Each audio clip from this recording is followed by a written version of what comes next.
Everyone, आज का हमारा इंटरेस्टिंग सा टॉपिक है जिसका नाम है किसी भी एग्जाम में तुक्का कैसे लगाएं, यानी कि trick to solve MCQs. MCQs को सॉल्व करने की सही ट्रिक क्या हो सकती है। देखो, तुक्के में मैं वैसे तो विश्वास करती नहीं हूँ, लेकिन आजकल अब जो एग्जाम हो गए हैं वो सारे के सारे एमसीक्यूज फॉर्मेट में ही आ रहे हैं, यानी कि ऑब्जेक्टिव फॉर्मेट में ही आ रहे हैं। और आफ्टर कोरोना तो सीबीएसई और बहुत सारे स्टेट बोर्ड्स में अब एमसीक्यूज की तरफ ही बढ़ रहे हैं, ऑब्जेक्टिव क्वेश्चन फॉर्मेट की तरफ ही बढ़ रहे हैं। तो अब सब कुछ ऑब्जेक्टिव ही होता जा रहा है, सब कुछ एमसीक्यूज की फॉर्म में ही आता जा रहा है।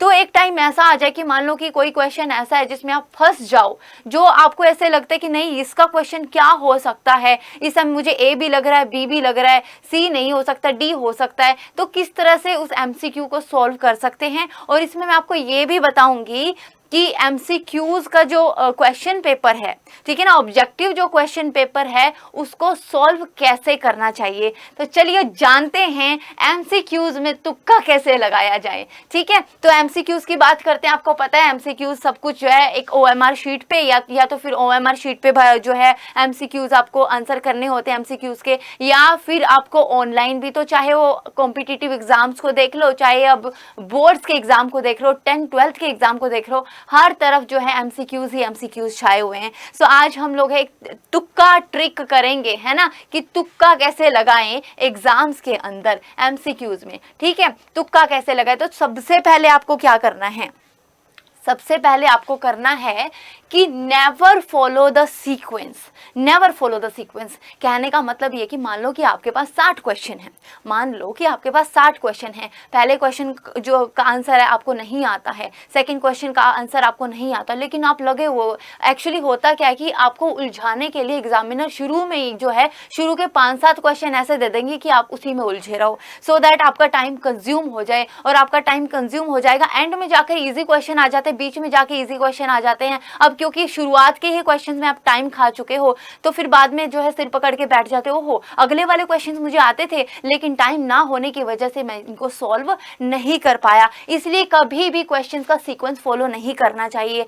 जब भी ऑब्जेक्टिव टाइप जो है क्वेश्चन पेपर सॉल्व करोगे, सबसे पहले पहला क्वेश्चन आता है, कर दिया, दूसरा क्वेश्चन आता है, कर दिया, तीसरे क्वेश्चन में डाउट है, छोड़ दो, अभी नहीं करना है, फोर्थ क्वेश्चन नहीं आता, छोड़ दो, टाइम वेस्ट नहीं करना है। ऐसे लग रहा है कि क्वेश्चन पढ़ते ही आपको पता लग जाएगा। देखो, ऑब्जेक्टिव क्वेश्चन आंसर्स का जो है ब्यूटी क्या है कि क्वेश्चन पढ़ते ही आपको पता लग जाएगा, वन लाइनर आते हैं भाई। ठीक है, तो क्वेश्चन पढ़ते ही आपको पता लग रहा है कि हाँ ये वाला क्वेश्चन मेरे को आता है तो इसको कर दिया टिक, ठीक है, अगला आता है, कर दिया, थर्ड फोर्थ में मेरे को डाउट हो रहा है उसको छोड़ दो, फिर उस फिफ्थ पे जंप कर जाओ, सिक्स पे जंप कर जाओ, सेवंथ पे जंप कर जाओ। चाहे आपको दूसरे तीसरे क्वेश्चन के बाद जो सीधा 8वां 9वां क्वेश्चन ही क्यों ना आता हो, बीच के क्वेश्चन छोड़ दो, बीच वाले क्वेश्चन छोड़ दो। ये मत सोचो कि लगातार मुझे नहीं आ रहे, इन्हीं पे मैं जो अटक जा रहा हूं, नहीं, अटकना नहीं, कभी भी सीक्वेंस फॉलो नहीं करनी है। पहला आ रहा है कर दो, दूसरा आ रहा है कर दो, तीसरा आ रहा है कर दो, चौथा पांचवा छठा सातवां आठवां नौवां 10वां नहीं आ रहा है, छोड़ दो इनको।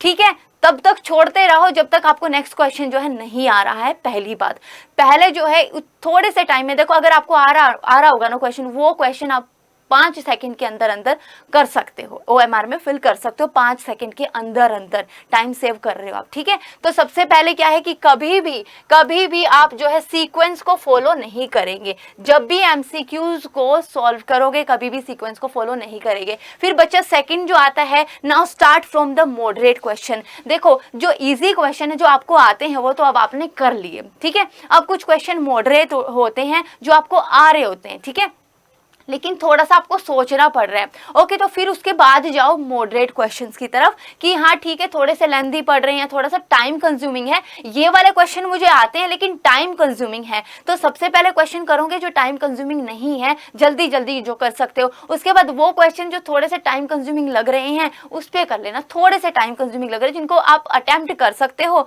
लेकिन क्या थोड़ा सा टाइम कंज्यूम हो रहा है उनके ऊपर। ठीक है, जो आते हैं आपको सॉल्व कर सकते हो लेकिन वो शुरू में नहीं करने हैं, ठीक है, वो बाद में करने, सेकंड स्टेप पे करने। ओके, तो now start from the moderate question जो आपको आते हैं जो थोड़े से टाइम कंज्यूमिंग है। ओके, तो ये तो 2 स्टेप हो गए। अब थर्ड और मेन जो है स्टेप की बात करते हैं, एलिमिनेशन ऑप्शन की बात करेंगे। ठीक है ना, एलिमिनेट द ऑप्शन जो आपको जो है, अब ये देखो कि एमसीक्यूज में क्या आते हैं, ए बी सी और डी की फॉर्मेट में जो है आंसर आपके पास आते होते हैं, ठीक है। तो आपको पता है कि भाई सी और डी तो जो है हो ही नहीं सकता, तो सबसे पहले मैंने इनको जो है इनके ऊपर क्रॉस लगा दिया। अच्छा ये तो नहीं हो सकते, क्या नहीं हो सकते, ये तो आंसर हो ही नहीं सकते, एलिमिनेट कर दो, ठीक है ना। वो आंसर, वो ऑप्शन जो आपको लगता है कि इसमें तो मैं श्योर हूं ये तो बिल्कुल नहीं हो सकता, जो नहीं हो सकता है सबसे पहले उसको हटा दो, ठीक है ना, जो नहीं हो सकता है। और ये मैं उन क्वेश्चंस की बात कर रही हूँ जो आपको बिल्कुल नहीं आते हैं, ठीक है ना। जो क्वेश्चन आपको बिल्कुल भी नहीं आ पा रहे हैं उन क्वेश्चन पे आ जाओ और फिर उन पे एलिमिनेट ऑप्शन लगा दो। कैसे, अच्छा ये क्वेश्चन जो है, ये क्वेश्चन तो मुझे ऐसे लग रहा है कि इसका ऑप्शन तो ये हो ही नहीं सकता है, बिल्कुल नहीं हो सकता है, ठीक है ना। फिर बच गए दो ऑप्शन, क्या है, ये 50-50 कर लो आप। अब ए और बी में से जो मैं आपको एक ट्रिक और बता देती हूँ।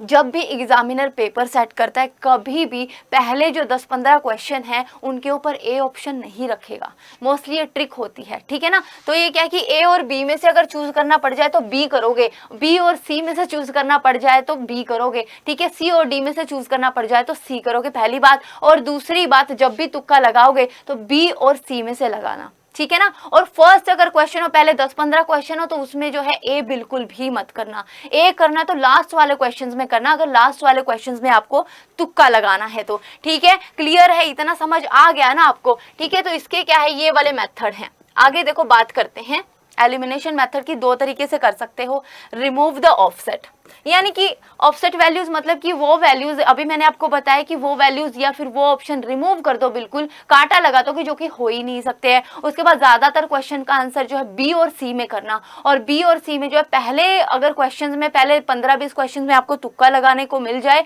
तब बी और सी में करना, पहले जो है 10-15 क्वेश्चन जो है उनमें ए पे टिक मत करना, ओके। उसके बाद बात करते हैं बच्चा ऑल ऑफ द अबव और नन ऑफ द अबव की। देखो ऐसा माना गया है कि 98% क्वेश्चन जो जिनके अंदर ऑल ऑफ द अबव आता है या नन ऑफ द अबव आता है उनका आंसर यही होता है, ठीक है ना। तो इस तरीके से जो है आप तुक्का ट्रिक कर सकते हो एमसीक्यूज के अंदर। तो तुक्के में मैं वैसे तो विश्वास नहीं रखती हूँ कि पढ़ना जरूरी है, अपना रिवीजन अच्छे से करो, लेकिन फिर भी कहीं ना कहीं कोई क्वेश्चन ऐसा फंस जाए कि हाँ मेरे को बिल्कुल नहीं आ रहा है, तो इस तरह से कि जो आप तुक्का ट्रिक जो मैंने आपको बताई है वो फॉलो कर सकते हो। आई होप आपको अच्छा लगा होगा। So good luck for your exam और do your best. Thank you so much.